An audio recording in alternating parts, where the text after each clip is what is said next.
జూబ్లీస్‌లో by elections వచ్చినాయి కదా! మరి ఎవరు మీకు గెలుస్తారనిపిస్తుంది? ఎవరు గెలిస్తే ప్రజలకు మంచి చేస్తారనిపిస్తుంది? మంచిదేమి సారు మరి ప్రతి ఓళ్ళు ఏదో ఇలాగ వచ్చినప్పుడు ప్రతి ఓళ్ళు మేమే చేస్తాం అంటున్నారు. స్థానికంగా ఉన్న వాళ్ళు ఉన్నారు కొన్ని చోట్ల. మరి స్థానికంగా కొంతమంది వేస్తారు. అధికార పార్టీ రన్నింగ్‌లో ఉంది కాబట్టి దానికి మీద మోజు ఉంటుంది. ఇవాళ వచ్చేసి మేము అలా చేసేస్తాం ఇలా చేస్తాం అలా వేస్తాం అంటే మాత్రం వీళ్ళ దగ్గర ఏం పవర్ ఉంటుంది సార్? ఇప్పుడు వీళ్ళ దగ్గర ఏముంటుంది?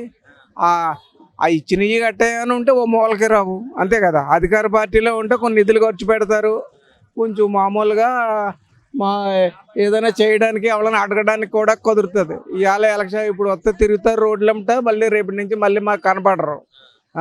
మరి ఇక్కడ స్థానికంగా ఉన్న వాళ్ళు కొంచెం నిలబడితే ఏదో కొంచెం అడగడానికి ఆస్కారం ఉంటుంది సార్. మరి మీకు 3 పార్టీల నుంచి ఎవరు స్థానికంగా నిలబడ్డారని అనిపిస్తుంది? ఇంకా అంటే ఉన్నారు ఇప్పుడు టీఆర్ఎస్ ఉందండి. టీఆర్ఎస్ ఏముంది, ఇన్నాళ్ళు బట్టి టీఆర్ఎస్ ఆయన ఉన్నప్పుడు మంచిగానే ఉండి పనులు.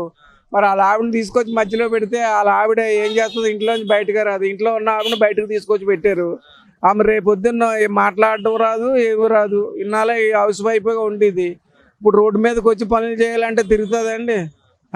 మరి ఇప్పుడు స్థానికంగా నవీన్ యాదవ్ అన్నవాడు ఇక్కడ స్థానికంగా జూబ్లీస్లో సొంత ఇల్లు, ఆఫీసు అన్నీ ఉంటాయి. గమ్మున ఆఫీసు దగ్గరికి వెళ్ళి అడగడానికి కూడా కుదురుతుంది.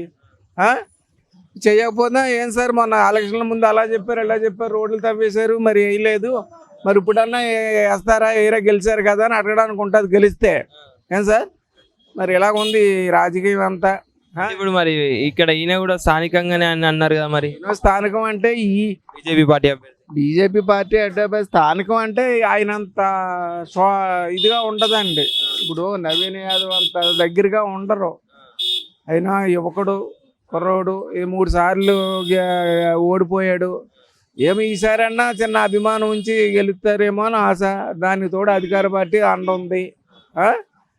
ఇంక తర్వాత ఇంకేముందంటే ఏయో మరి చెప్తున్నారు అనుకోండి. వాళ్ళకి వెనకాల గోండాయిజం ఉంది, ఎవడో తండ్రి చేసేయడానికి పిల్లడు కూడా చేస్తాడని గ్యారెంటీ ఉందండి.